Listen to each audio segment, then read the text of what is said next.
दोस्तों नमस्कार। आज के इस वीडियो में हम बात करेंगे विज्ञान के छठे पार्ट की, पार्ट नंबर 6 की। तो पार्ट नंबर 6 है आपका, जिसमें हम आज थोड़ा सा चेंज किया है फॉर्मेट को। इसमें हम जो सिविल सर्विसेज एग्जाम है, जैसे आईएएस हो गया या पीसीएस हो गया या पीसीएस या यूपीपीएससी या यूपीपीएससी या अंदर अदर जो भी आपके स्टेट के एग्जाम हैं, उनमें से आए हुए क्वेश्चन ही पूछेंगे। बड़े बड़े एग्जाम में जो क्वेश्चन पूछे जाते हैं उनको लेंगे। तो बड़े बड़े एग्जाम में जो क्वेश्चन पूछे जाते हैं वो वाले बाद में धीरे धीरे चल के जो आपके छोटे छोटे एग्जाम होते हैं, जो स्टेट लेवल के एग्जाम होते हैं, उनमें ये क्वेश्चन रिपीटेड होते हैं, ठीक है, रिवाइज्ड होते रहते हैं। तो इसमें आपके बहुत ही इंपॉर्टेंट पर्सन जो कई बार एग्जाम में, बड़े एग्जामों में भी कई बार आ चुके हैं, तो छोटे एग्जामों में तो बहुत बार पूछे जाते हैं, उसकी गिनती नहीं है अगर हम देखें तो उसके, ठीक है। तो अपन शुरू करते हैं। पहला क्वेश्चन है आपका, यदि एक वस्तु दो समानांतर समतल दर्पणों के बीच रखी जाती है तो उसके प्रतिबिंबों की संख्या क्या होती है। देखो, कोई भी वस्तु अगर समानांतर दर्पणों के बीच में रखी जाती है, उनके प्रतिबिंबों की संख्या का फॉर्मूला होता है n = 360/थीटा। थीटा है एंगल। अगर समानांतर दर्पणों के मध्य, मतलब किसी भी, मतलब दर्पणों के मध्य रखी जाती है, उसके एंगल कितना है, थीटा कितना है। समानांतर दर्पण होगा तो उसके एंगल कितना होगा, 0 डिग्री। तो 0 डिग्री 360/0 = अनंत। क्या होता है, कभी भी किसी संख्या में 0 का भाग दिया जाता है तो हमेशा इन्फिनाइट आता है। क्या आता है, हमेशा अनंत आता है, अनंत। तो पहला ऑप्शन आपका 4, 2, 1 और ये अनंत, इसका सही आंसर होगा अनंत। ये क्वेश्चन आया UPPSC assistant forest conservator exam 2013 में। क्वेश्चन नंबर 2 है आपका, CFL का पूर्ण रूप है। ये देखो, यूपी पीसीएस जीएस जो होता है उसके 2011 में आया, जनरल साइंस जो जनरल स्टडीज़ का पेपर होता है 2011 वाले में, उसमें आया प्री में। तो CFL का पूर्ण रूप क्या है, compact fluorescent lamp, centrally fixed lamp या केमिकल फ्लोरिसेंट लैंप या कंडेंस्ड फ्लोरिसेंट लैंप। तो इसका होता है, ऑप्शन है आपका आंसर है फ्लोरिसेंट लैंप। ये क्या एक टाइप का फ्लोरिसेंट लैंप है, और इससे क्या होता है कि इसमें जो विद्युत ऊर्जा की बहुत बचत होती है, ऊर्जा की बचत होती है, ठीक है। इसलिए आपको पता है कि हम इसका CFL का बहुत ज़्यादा यूज करते हैं। नेक्स्ट क्वेश्चन है आपका, क्वेश्चन नंबर 3, वाहनों में पृष्ठ दृष्टि दर्पण के रूप में किस दर्पण को प्रयोग में लाया जाता है। पृष्ठ, पीछे के वाहनों को देखने के लिए। तो फर्स्ट ऑप्शन है आपका समतल दर्पण, सेकंड है उत्तल दर्पण, सी है अवतल और डी है प्रतिपित। तो देखो, ये सब है ना क्वेश्चन आपके यूपी पीसीएस आईएएस और इनमें आए हुए हैं। तो ये सभी पर्सन जो भी इसमें ला रहे हैं वो सब इंपॉर्टेंट है और किसी ना किसी एग्जाम में आने के पूरे चांस है। ये मैं इसमें 20% कराऊंगा और 20 में से मान के चलो कि 2 से 3% आपके किसी न किसी एग्जाम में रिपीट होते हैं। तो चलिए, इसका आंसर होगा आपका, क्या होगा, वाहनों में जो पीछे के जो देखने के लिए किस दर्पण का यूज किया जाता है, उत्तल, है ना। उत्तल को इंग्लिश में कहते हैं कॉन्वेक्स। क्या कहते हैं, कॉन्वेक्स। और इसके और नाम है, और नाम क्या है, उन्नतोदर। क्या है, उन्नतोदर।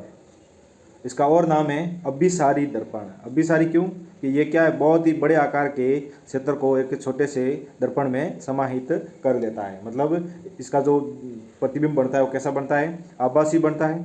एक तो आभासी बनता है और वस्तु से छोटा होता है, वस्तु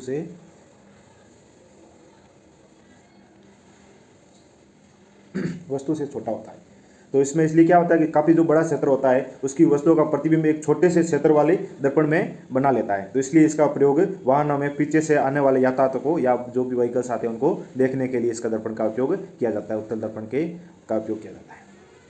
नेक्स्ट है आपका क्वेश्चन नंबर 4, मानव की सामान्य स्वस्थ आंख के लिए स्पष्ट दृष्टि की न्यूनतम दूरी मानी जाती है। न्यूनतम दूरी कितनी मानी जाती है, मनुष्य जो है वो किसी भी वस्तु को स्पष्ट रूप से देख ले उसके लिए उसकी न्यूनतम दूरी कितनी होगी।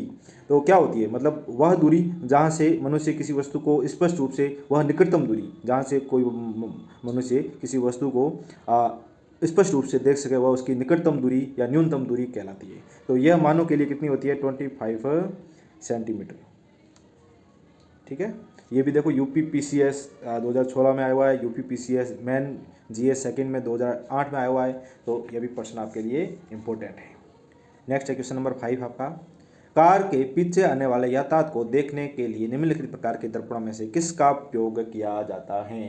तो अभी आपको आज की किसका, उत्तल या कॉन्वेक्स या उन्नतोदर या अभिसारी। देखो, ये एक बार पहले और आया हुआ है, ये कौन से क्वेश्चन में एग्जाम आया था, पहले आया था जीएस 2011 में। देखो उसके बाद देखो ये किसमें, 2015 में, 2010 में। तो ये आपका मोस्ट इंपॉर्टेंट क्वेश्चन होगा, क्योंकि ये देखो इतनी बार यूपी पीसीएस में आया हुआ, पीसीएस के एग्जाम में आया हुआ प्रश्न है, तो बहुत इंपॉर्टेंट है, मायने रखता है ये।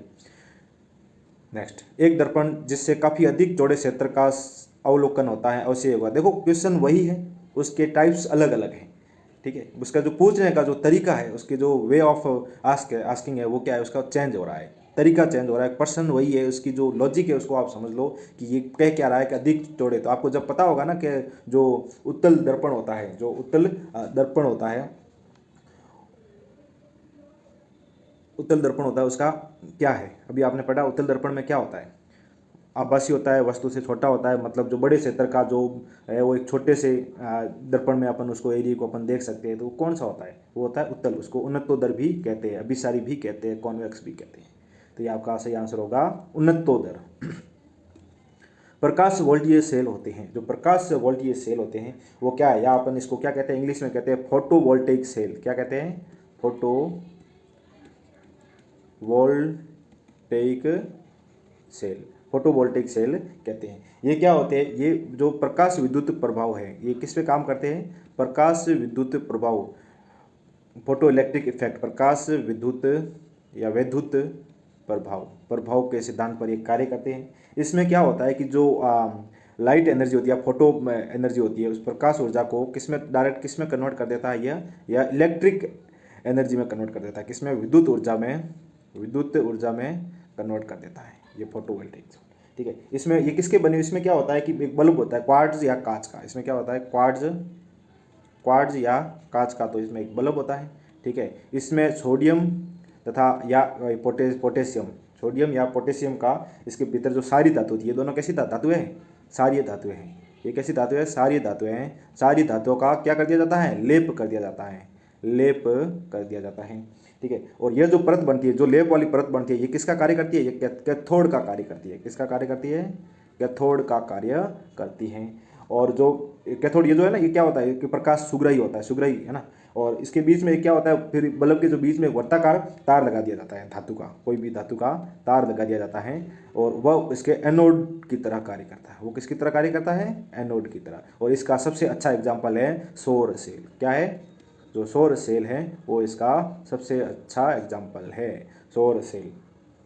इसका आंसर क्या होगा, प्रकाश वोल्टेइक सेल। इसमें से कौन से होते हैं, सौर cell. Thermal cell, sulphur cell, molar cell नहीं होते हैं, कौन से होते हैं, सौर सेल। चलिए नेक्स्ट क्वेश्चन आपका, किसी अपारदर्शी वस्तु का रंग उस रंग के कारण होता है जिसे वह, ऑप्शन ए है अवशोषित करता है, ऑप्शन बी है अपवर्तित करता है, ऑप्शन सी परावर्तित करता है, या प्रकीर्णित करता है, प्रकीर्णित लिख दो है ना, प्रकीर्णित करता है। देखो ये क्वेश्चन आपके IAS pre GS 1994, Jharkhand PSC pre GS 2006 में आया हुआ है। तो देखिए ये क्या होता है, अपन को कोई वस्तु कब दिखी, कोई ये वस्तु है, ये वस्तु है, ये एक वस्तु है, मैं थोड़ी बड़ी ले लेता हूँ, और ये हमारी है आँख, ये हमारी क्या है, आँख। किसी भी वस्तु पर ये सूर्य है, ये क्या है, ये सूर्य है, ये आपका सूर्य है। सूर्य में कितने कलर होते हैं, 7 रंग। कितने होते हैं, 7 रंग होते हैं, 7 रंग होते हैं। ये सूर्य का प्रकाश जब इस वस्तु पे पड़ेगा, ठीक है, तो वस्तु वह कैसी होगी, काली, पीली, नीली, कैसी होगी।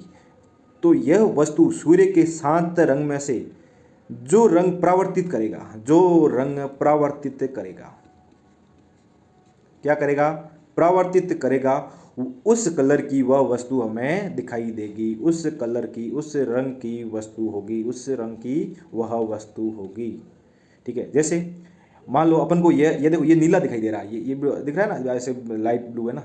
तो क्या हो रहा है, सूर्य का जो प्रकाश है वो इस पे आ रहा है, ठीक है, आपतित हो रहा है। तो ये बाकी सभी कलर का ये क्या कर देता है, अवशोषण कर देता है। क्या कर देता है, अवशोषण कर देता है।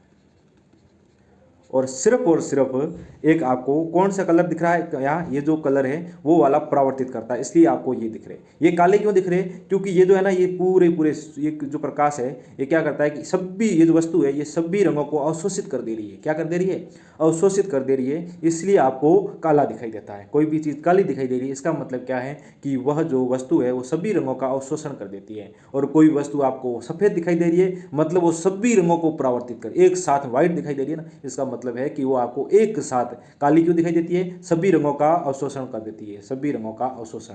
और सफ़ेद क्यों दिखाई देती है, सभी रंगों को वो परावर्तित कर देती है, एक भी अपने पास नहीं रखती, सभी रंगों का परावर्तन हो जाता है। ठीक है। और चमकदार क्यों दिखती है, कोई वस्तु है चमकदार क्यों दिखती है, वो क्या करती है, पूर्ण आंतरिक परावर्तन हो जाता है। जब पूर्ण आंतरिक परावर्तन होता है तो क्या होता है, टोटल इंटरनल रिफ्लेक्शन होता है, तो वो क्या दिखती है, चमकदार दिखती है। बात समझ में आई। चलो नेक्स्ट प्रश्न आपका, समुद्र नीला प्रतीत होता है, समुद्र जो होता है वह नीला क्यों प्रतीत होता है? अधिक गहराई के कारण। ऑप्शन बी है प्रकाश के परावर्तन तथा जल के कणों द्वारा प्रकाश के प्रकीर्णन के कारण, जल के नीले रंग के कारण, जल की ऊपरी सतह के कारण। तो इसका आंसर होगा आपका प्रकाश के परावर्तन तथा जल के कणों द्वारा प्रकाश के प्रकीर्णन द्वारा। ठीक है, इसका मतलब क्या है कि जो प्रकाश का जल जो नीला रंग है वो क्या है कि जल जो है सूर्य के प्रकाश में से जल जो नीले रंग का परावर्तन कर देता है, नीले रंग का क्या कर देता है? परावर्तन कर देता है। मतलब सूर्य का प्रकाश जब जल के कणों पर पड़ता है तो नीले रंग का प्रकाश, या परावर्तन कह दो या प्रकीर्णन, जो नीले रंग का प्रकाश है, नीले रंग का प्रकाश है वो प्रकीर्णित होकर चारों ओर फैल जाता है। क्या हो जाता है? ये हो जाता है, इसका क्या हो जाता है? प्रकीर्णित होकर चारों ओर फैल जाता है। तो इसलिए हमें समुद्र कैसा दिखाई देता है? नीला दिखाई देता है। और यही कारण है आसमान भी नीला दिखाई देता है। ये इसका एक और इसका रीजन ये भी है कि जो ये विबग्योर होता है, विबग्योर नीले रंग की जो तरंग दैर्ध्य होती है, नीले रंग की जो तरंग दैर्ध्य होती है, वेव लेंथ जो होती है, वेव लेंथ या हम कहते हैं तरंग दैर्ध्य जो होती है वो बहुत कम होती हैं। ठीक है, और जिसकी तरंग दैर्ध्य बहुत कम होगी उसका क्या होगा? उसका प्रकीर्णन सबसे ज़्यादा होगा, उसका प्रकीर्णन सबसे ज़्यादा होगा। बात समझ में आई? और जिसकी वेवलेंथ कम होगी उसमें ऊर्जा भी अधिक होगी। आपको ये रिलेशन पता होगा, E equal to h nu, और अपन ई का साथ में न्यू क्या होता है? सी लेमड़ा, सी अपॉन लेमड़ा। तो ये इसके साथ में ये रिलेशन बनता है, जिसकी वेवलेंथ है कम उसकी ऊर्जा अधिक। ये पर्सन भी आपके आया हुआ है, देखो ये भी आया हुआ है आपका। ये पर्सन तो बहुत बार बहुत एग्जाम में पूछा जाता है। रोगियों के दांत देखने में दंत चिकित्सकों द्वारा प्रयुक्त दर्पण होता है। जो रोगी होते हैं, अपन जब डेंटिस्ट के पास जाते हैं तो वो कौन से दर्पण का यूज करता है? उत्तल दर्पण, अवतल दर्पण, समतल दर्पण, या इसमें से कोई नहीं। देखो ये UPPCS प्री री एग्जाम 2015 में आया हुआ है। ठीक है, तो देखो उत्तल दर्पण, उत्तल दर्पण क्या होता है? कॉन्वेक्स, है ना, कॉन्वेक्स। और ये होता है कॉनकेव। उत्तल दर्पण में क्या होता है? जो बड़ी वस्तुएं होती है उसको क्या करता है? छोटा। और ये क्या करता है? छोटी वस्तुओं को बड़ा। तो अपन को दांत क्या छोटे से होते हैं, उसको अपन को क्या देखना है? बड़ा करके देखना है। बड़ा करके देखना है तो अपन किसका प्रयोग करेंगे? कॉनकेव दर्पण का। और ये क्या होता है? कॉनकेव दर्पण क्या होता है कि ये इस टाइप का होता है, और इसके जो उभरा हुआ भाग होता है इस पर क्या कर दी जाती है? पॉलिश कर दी जाती है। और अंदर का जो ये तल होता है ये कैसा होता है? ये परावर्तक तल होता है, और ये इधर की साइड में पॉलिश कर दी जाती है। और इसमें जो प्रतिबिंब बनता है वो वस्तु के सामने बनेगा। ठीक है, वस्तु के सामने, और बड़ा क्या बनेगा? बड़ा बनेगा। इसके बड़ा बनता है, इसलिए इस दर्पण का प्रयोग किसके द्वारा किया जाता है? दंत चिकित्सकों, डेंटिस्टों द्वारा किया जाता है। दंत विशेषज्ञ का शीशा होता है। जो दंत विशेषज्ञ होते हैं उसका शीशा कैसा होता है? देखो ये भी आया हुआ है, वर्तुलाकार शीशा, उन्नतोदर शीशा, नतोदर शीशा, साधा। देखो कंफ्यूजन, इसका ऑप्शन आपको ऐसे दे दिए जो आपने कभी देखे ही नहीं। उन्नतोदर या नतोदर, उन्नतोदर, या देखो ऊ आ रहा है इसमें, उत्तल, ये क्या? उत्तल। ट्रिक ऐसे, उन्नतोदर मतलब उत्तल दर्पण, नतोदर मतलब अवतल। तो आपका ऑप्शन होगा आपका बी, नतोदर। नतोदर को आप कहते हो, चलो बात करते हैं अवतल। अवतल को और क्या कहते हैं? कॉनकेव, नतोदर, या अपसारी। क्या कहते हैं? अपसारी। अपसारी का मतलब क्या होता है? ये फैला देता है। जैसे ये कोई किरण आई है, इधर फैला दिया, ठीक है, ये इधर चली गई, ये इधर, मतलब ये क्या करता है? जो इसके ऊपर वेव जो आती है उसको क्या कह देता है? फैला देता है। तो इसको क्या कहते हैं? अपसारी दर्पण भी कहा जाता है इसको क्या हो गया? नतोदर। नतोदर, इसका ऑप्शन क्या हो गया? नतोदर, या आप कह सकते हो अवतल। अवतल को ही नतोदर कहा जाता है। इसको अपसारी भी अपन कह सकते हैं। नेक्स्ट क्वेश्चन है आपका, निकट दृष्टि दोष, मायोपिया। क्या? मायोपिया वाला व्यक्ति देख सकता है नजदीक स्थित वस्तु को स्पष्ट रूप से, दूर स्थित वस्तु को स्पष्ट रूप से, नजदीक या दूर स्थित वस्तु दोनों को स्पष्ट रूप से, न ही नजदीक की और न ही दूर की। तो देखो निकट, नाम से ऐसे पता चल रहा है कि इसको निकट वाली वस्तुओं को नहीं देखेगा, जबकि ऐसा नहीं है। निकट है मतलब ये पास की वस्तुओं को तो देख सकता है, पास की वस्तुओं को तो ये देख सकता है ना। और दूर की वस्तुओं को नहीं देख सकता, दूर की वस्तुओं को नहीं देख सकता। इसको एक और इंग्लिश में कहते हैं शॉर्ट साइटेडनेस। क्या कहते हैं? Short, HTEDNESS, short sightedness. इसको क्या कहा जाता है? शॉर्ट साइटेडनेस या मायोपिया या निकट दृष्टि दोष। ये क्या करता है? यह पास की वस्तुओं को स्पष्ट रूप से देख सकता है और दूर की वस्तुओं को स्पष्ट रूप से नहीं देख सकता है। इस दोष में होता क्या है कि जो ये नेत्र के जो गोलक होते हैं वो क्या हो जाते हैं? बड़े हो जाते हैं। क्या हो जाते हैं? बड़े हो जाते हैं और मतलब गोलक मतलब कॉर्निया कॉर्निया जो है वो बड़ा हो जाता है। और इससे क्या होता है कि लेंस के अधिक ये फिर उत्तल हो जाता है, ज़्यादा उत्तल हो गया तो इसके क्या होता है कि फोकस बिंदु और रेटिना, जो फोकस बिंदु और रेटिना के मध्य की दूरी बढ़ जाती है और बढ़ जाती है, जिससे वस्तुएं क्या दिखाई जाती है, धुंधली दिखाई जाती है। मतलब जो वस्तु का जो प्रतिबिंब है वो रेटिना से पहले बन जाता है, जो रेटिना होता है उससे क्या बन जाता है, पहले बन जाता है। ठीक है, और इस दृष्टि को दूर करने के लिए किस लेंस का यूज किया जाता है, अवतल लेंस का यूज किया जाता है, अवतल लेंस। इससे जो निकट दृष्टि दोष को दूर करने के लिए किसका यूज किया जाता है, अवतल लेंस का। मायोपिया को ठीक किया जाता है, जैसे अभी बताया आपको, कौन सा लेंस है, अवतल लेंस। मायोपिया को किससे ठीक किया जाता है, अवतल लेंस से ठीक किया जाता है। इसमें क्या बताया मैंने अभी, लेंस की गोलाई बढ़ जाती है, एक तो गोलाई जो है वो बढ़ जाती है। ठीक है, और इसमें क्या होता है, फोकस दूरी जो है वो घट जाती है, फोकस दूरी घट जाती है। लेंस की जो क्षमता होती है, लेंस की जो क्षमता होती है वो क्या होती है, बढ़ जाती है। लेंस की जो क्षमता होती है बढ़ जाती है। इस कारण वस्तु का जो प्रतिबिंब है वो रेटिना पे ना बन के, रेटिना पर ना बन के रेटिना से आगे बन जाता है, रेटिना से पहले बन जाता है, रेटिना से क्या बन जाता है, पहले बन जाता है। और इस दोष के निवारण के लिए या इसका जो उपचार है वो क्या है, अवतल लेंस। अवतल लेंस मतलब वो भी एक अपन फोकस दूरी होती है ना, एक उपयुक्त फोकस दूरी का अवतल लेंस लगाया जाता है, फोकस दूरी का अवतल लेंस। ठीक है, नेक्स्ट क्वेश्चन है आपका क्वेश्चन नंबर 14। निम्नलिखित कथनों में से कौन एक सही, देखो सही नहीं है, यहाँ क्या लिखा है, सही नहीं। अपन क्या देखते हैं कि जैसे ही पढ़ा निम्नलिखित कथनों में से कौन एक सही है, कौन एक सही है, तो मृग दर्शना एक प्रकाशिक ब्रह्म है जो पूर्ण प्रकाश के पूर्ण आंतरिक परिवर्तन से, अपन सीधा ये इस पे टिक कर देंगे, बाकी वाले ऑप्शन तो अपन पढ़ेंगे ही नहीं। जबकि यहाँ क्या पूछा, मेरे साथ कई बार हो चुका है, हम जो एक वर्ड है पर जो क्वेश्चन को बहुत ही ध्यान से पढ़ना चाहिए, जो सही नहीं है, यहाँ क्या लिखा है, सही नहीं है। तो पहला आपका सही है, मृग दर्शना मृग मरीचिका जो होती है, ठीक है, वो क्या होती है, पूर्ण आंतरिक परावर्तन से होती है, ये एकदम सही है। सर्च लाइट में अवतल दर्पण का प्रयोग होता है, एकदम सही है, सर्च लाइट में अवतल दर्पण का ही प्रयोग होता है।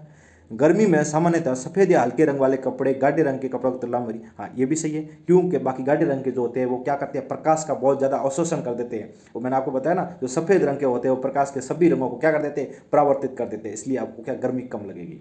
जो डी है एक छोटे छिद्र वाला उत्तल दर्पण डॉक्टरों द्वारा रोगियों के कान नाक गले की जांच के लिए प्रयोग में लाया जाता है। अभी आपको इतना डिटेल में समझाया कि डॉक्टरों द्वारा क्या किया जाता है, अवतल दर्पण का प्रयोग किया जाता है, मतलब किसका, नतोदर दर्पण का, नतोदर दर्पण का प्रयोग किया जाता है। ये क्या होता है, बड़ी फोकस दूरी वाला अवतल दर्पण, मतलब इसमें फोकस दूरी बहुत ज़्यादा बड़ी, ठीक है, ये इसका प्रयोग। इसके अलावा इसका प्रयोग कहाँ कहाँ किया जाता है, गाड़ी की जो हेडलाइट होती है, गाड़ियों की जो हेडलाइट होती है, हेडलाइट में किसका किया जाता है, अवतल का। हेडलाइट में किसका किया जाता है, अवतल का। और जो दृश्य दर्पण होता है, जो पीछे के वाहनों को देखने के लिए, उसमें किसका किया जाता है, उत्तल का। ये थोड़ा कन्फ्यूजन आप इसमें मत करना, ठीक है। और जो सोलर कुकर होता है, सर्च लाइट होती है, उसमें भी किसका उपयोग किया जाता है, किसका, अवतल दर्पण का, अवतल दर्पण का प्रयोग किया जाता है सर्च लाइट वगैरह इनमें, ठीक है। उत्तल का दृश्य दर्पण, जो आपको कोई भी वस्तु अगर छोटी करके देखनी है उत्तल, और किसी चीज़ को बड़ा करके देखना है तो अवतल का। बात समझ में आई। नेक्स्ट क्वेश्चन है आपका क्वेश्चन नंबर 15। मृग मरीचिका का कारण क्या है, मृग मरीचिका या मृग तृष्णा, इसका कारण है प्रकाश का पूर्ण आंतरिक परावर्तन, या प्रकाश का ध्रुवण, या प्रकाश का विवर्तन, या प्रकाश का व्यतिकरण। तो आपका उसका कारण है प्रकाश का पूर्ण आंतरिक परावर्तन। आप जब कभी जाते हो गर्मियों में जब बहुत ज़्यादा तेज़ गर्मी पड़ती है, उस टाइम आप जाते हो, मतलब जब भी धूप में दोपहर में आप निकलते हो बाइक लेके या गाड़ी में रोड पे चलते हो, तो आपको ऐसे लगता है कि वहाँ पानी है ना, आगे पानी है, या पास में अगर कोई पेड़ पौधे हैं तो उनकी आपको या ना यहाँ पे आपको क्या दिखती है, उसकी छाया दिखती है, उल्टी छाया दिखती है। तो एक्चुअल में होता क्या है कि जब बहुत ज़्यादा यूँ गर्म हो जाती है धरती, या अपन रेगिस्तान की बात करें तो वहाँ की रेत बहुत गर्म हो जाती है, तो रेत बहुत गर्म हो जाती है, तो वो क्या करती है, हवा जो होती है वो गर्म इसको सूखकर क्या उठती है, ऊपर उठने लगती है। जो हवा होती है वो ऊपर उठने लगती है, मतलब गर्म जो हवा होती है, गर्म हवा हमेशा तेज़ चलती है और थोड़ी ऊपर चलती है, ठीक है। इसलिए आपको पता है सर्दियों में हवाएं बहुत धीरे चलती है या चलती नहीं है, बहुत कम, और गर्मियों में हवाएं तेज चलती है, क्योंकि गर्मियों में जो वायु का जो घनत्व होता है वो क्या हो जाता है, कम हो जाता है, और ऊपर की वायु की परत जो ठंडी और सघन होती है, और जैसे जैसे ऊपर से नीचे की ओर आती है तो मतलब जैसे ऊपर की वायु जो होती है ये क्या होगी, ये बहुत ठंडी होगी, और एक यहाँ धरती के पास में जो होगी वो क्या होगी, गर्म होगी, और ये गर्म हवाएं धीरे धीरे ऊपर उठने लग जाती है, और जैसे जैसे यूँ जाएगी तो ये क्या होती है, विरल हो जाती है। और ऊपर का यह क्या, ये माध्यम कैसा है, ये माध्यम है सघन, और जो ये पास वाला है सघन, मतलब ये थोड़ा सा ठंडी होगी तो वो क्या होगी, सघन होगी, और यहाँ जो पास में है धरती के पास वाली वो कैसा होगा, विरल होगा। और जब कोई प्रकाश किरण सघन माध्यम से विरल माध्यम में प्रवेश करती है तो इसका क्या हो जाता है, पूर्ण आंतरिक परावर्तन हो जाता है। टोटल इंटरनल, मैं TIR लिखूंगा, टोटल इंटरनल रिफ्लेक्शन हो जाता है। ठीक है, जो मतलब इसमें पूरा वो पूर्ण आंतरिक परावर्तन वाला आप पूरा लॉजिक लगा दो। ठीक है, इसका कारण क्या है, वायु के पास में जो धरती गर्म हो जाती है तो ये जो हवाएं है ये क्या हो जाती है, गर्म हो जाती है। गर्म होने से हवा का जो ये इसका माध्यम कैसा विरल टाइप हो जाता है, ऊपर की जो हवा ठंडी होती है तो वो क्या होती है, सघन माध्यम होता है। सघन से जब विरल में आएगी है ना, तो क्या होगा, उसका जो आपतन है अविलंब से दूर हटती जाती है, जिससे उसका आपतन कोण क्रांतिक कोण से थोड़ा सा अधिक होती है, उसमें क्या हो जाता है, वापस परावर्तन हो जाता है और उसको कहते हैं पूर्ण आंतरिक। इसी कारण से जो ये मृग मरीचिका का दिखना होता है। मरीचिका का बनना अभी आपको बताया, कुल आंतरिक परावर्तन या पूर्ण आंतरिक परावर्तन या total internal reflection. Question number 17, प्रकाश का रंग निर्धारित होता है। ऑप्शन ए आयाम, ऑप्शन बी है आपका तरंगदैर्ध्य, ऑप्शन सी है आपका तीव्रता और ऑप्शन डी है आपका वेग। तो प्रकाश के तरंग का क्या सिद्धांत होता है, जो आपके वैज्ञानिक थे रेले साहब, कौन थे, रेले साहब थे, उन्होंने क्या बताया कि प्रकाश का जो लॉर्ड रेले, ये वैज्ञानिक है लॉर्ड रेले, इन्होंने बताया कि जो प्रकाश का जो प्रकीर्णन है, रंग है, वो उसकी तरंगदैर्ध्य पर निर्भर करता है। किस पर निर्भर करता है, तरंगदैर्ध्य, या हम इंग्लिश में कहें तो वेवलेंथ। जिसकी तरंगदैर्ध्य सबसे कम होगी, जिसकी तरंगदैर्ध्य सबसे कम होगी, उसका प्रकीर्णन सबसे अधिक होगा, प्रकीर्णन सबसे अधिक होगा। तो जब आप ये प्रकाश के कलरों का ये देखते हो विभिन्न की ओर, तो इसका सबसे कम तरंगदैर्ध्य है, इसका प्रकीर्णन सबसे अधिक होगा। इसका तरंगदैर्ध्य सबसे कम है तो इसका प्रकीर्णन सबसे अधिक होगा, तथा जिसकी तरंगदैर्ध्य सबसे ज़्यादा है उसका प्रकीर्णन सबसे कम होगा। जिसकी तरंगदैर्ध्य सबसे ज़्यादा है उसका प्रकीर्णन सबसे कम, और जिसका तरंगदैर्ध्य सबसे कम है उसका प्रकीर्णन सबसे ज़्यादा। बात समझ में आई। तो इसलिए जो ब्लू, देखो आपको आकाश का नीला रंग, आकाश का नीला रंग या सूर्य का सूर्यास्त या सूर्योदय के समय सूर्य का लाल दिखना, वो इसी का कारण है। आकाश का नीला, देखो आकाश का, देखो दोनों का ही रीजन देखो, आकाश नीला क्यों दिखाई देता है। देखो आकाश जो होता है हमारे क्या नज़दीक होता है, और इसकी तरंगदैर्ध्य क्या होती है, ब्लू रंग की क्या होती है, कम होती है। तो इसकी तरंगदैर्ध्य कम होने के कारण, इसका प्रकीर्णन सबसे अधिक होने के कारण ये क्या करता है, हमारे पास बहुत जल्दी आ जाता है, इसलिए आकाश हमें नीला दिखाई देता है। बात समझ में आई। तरंगदैर्ध्य कम है, प्रकीर्णन अधिक है, ये हमारे बहुत ही फास्ट हमारे पास आ जाता है, हमारी आंखों में पड़ जाता है, इसलिए हमें आकाश कैसा दिखाई देता है, नीला।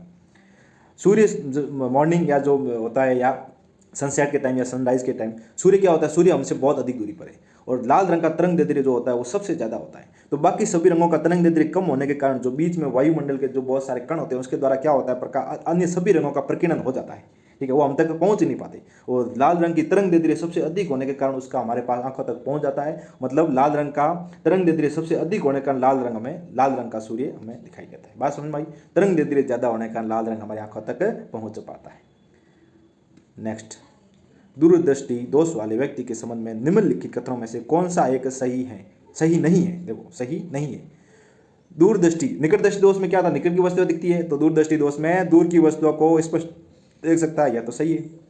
लेंस का नाभ्यांतर अधिक होता है, लेंस का जो नाभ्यांतर होता है वो क्या होता है, वो भी अधिक होता है, क्या ये सही है, ये भी सही है। निकट के पिंडों का प्रतिबिंब रेटिना के पीछे बनता है, पीछे फोकस होता है या पीछे बनता है, सही है। उसमें जो निकट में होता है पहले बनता था, इसमें क्या है, बाद में बनता है, सही है। इस दोष को ठीक करने के लिए अवतल लेंस का, नहीं भाई, अवतल लेंस का तो किस में प्रयोग किया जाता है, निकट दृष्टि दोष में। तो इसमें किसका करेंगे, इसमें करेंगे उत्तल लेंस का। बात समझ में आई। इसमें किसका करेंगे, उत्तल लेंस का, कॉन्वेक्स का करेंगे। ठीक है, कॉन्वेक्स आप देखिए पूरा, इसमें आपको आगे ट्रिक बताएंगे कि आप उत्तल और दूर और निकट में कभी कंफ्यूजन नहीं हो पाएंगे। तो इसमें क्या होती है, लेंस की जो गोलाई होती है वो क्या हो जाती है, कम हो जाती है। लेंस की जो गोलाई है वो कम हो जाती है, फोकस दूरी है वो भी कम हो जाती है, और इसकी क्षमता भी क्या हो जाती है, घट जाती है। लेंस की जो क्षमता होती है वो भी घट जाती है। ठीक है, और इसका जो प्रतिबिंब है वो रेटिना के पीछे बनता है, इसलिए इसमें क्या होता है, एक उचित फोकस दूरी का उत्तल लेंस का प्रयोग किया जाता है इस दोष के निवारण के लिए।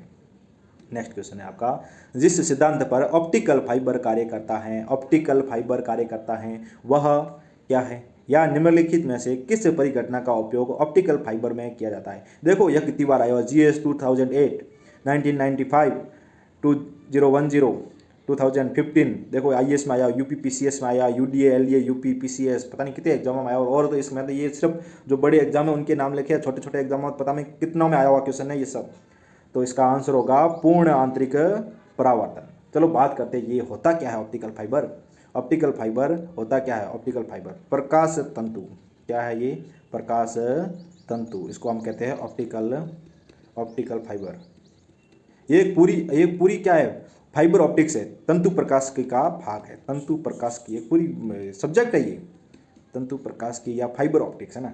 वो क्या होता है तंतु प्रकाश की?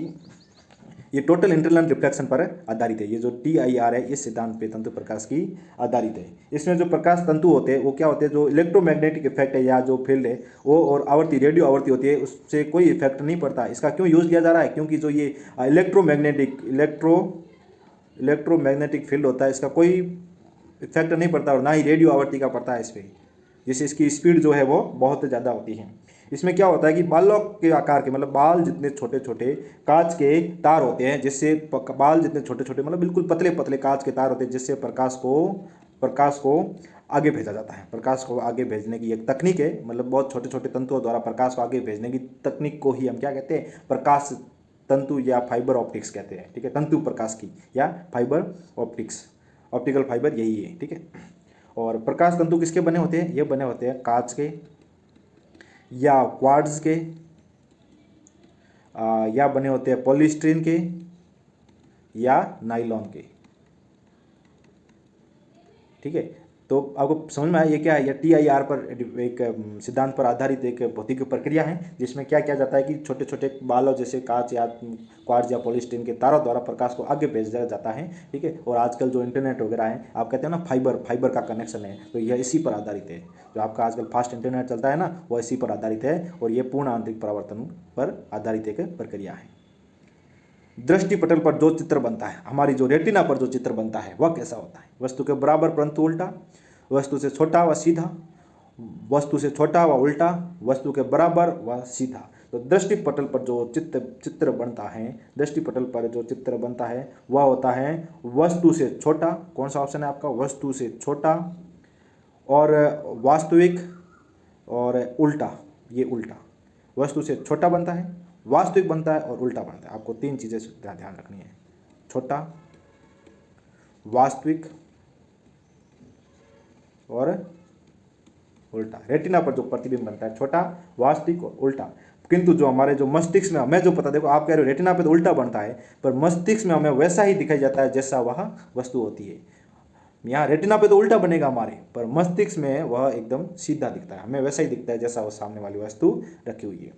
तो चलिए दोस्तों, आज के पार्ट में इतना ही। आज के इस पार्ट में हमने सिर्फ और सिर्फ UPPCS या जो स्टेट लेवल के मेन एग्जाम होते हैं, ठीक है, सिविल सर्विसेज के जो एग्जाम होते हैं उन्हीं के क्वेश्चन लिए। बाकी ये क्वेश्चन तो छोटे छोटे एग्जामों में तो बहुत बार पूछे गए और कई एग्जामों में ये क्वेश्चन रिपीट होते रहते हैं। तो आपको यह वीडियो जरूर देखना है तथा आपके जो भी फ्रेंड्स है जो आपके तैयारी कर रहे हैं, ठीक है, दोस्त है, उन सबको यह भेजो। उनमें से कोई भी किसी भी एग्जाम में 2 से 3% में से जरूर रिपीट होते हैं। तो thank you so much watching this video. Channel को सब्सक्राइब नहीं किया तो जरूर कीजिए। यदि आपको वीडियो अच्छा लगा हो तो उसको लाइक करें और आपने अभी तक चैनल को सब्सक्राइब नहीं किया है तो चैनल को सब्सक्राइब जरूर करें तथा साथ ही बेल आइकन को दबाना ना भूलें ताकि आने वाली सभी वीडियो की अपडेट आपको मिलती रहे। Thank you so much for watching this video. Have a nice day.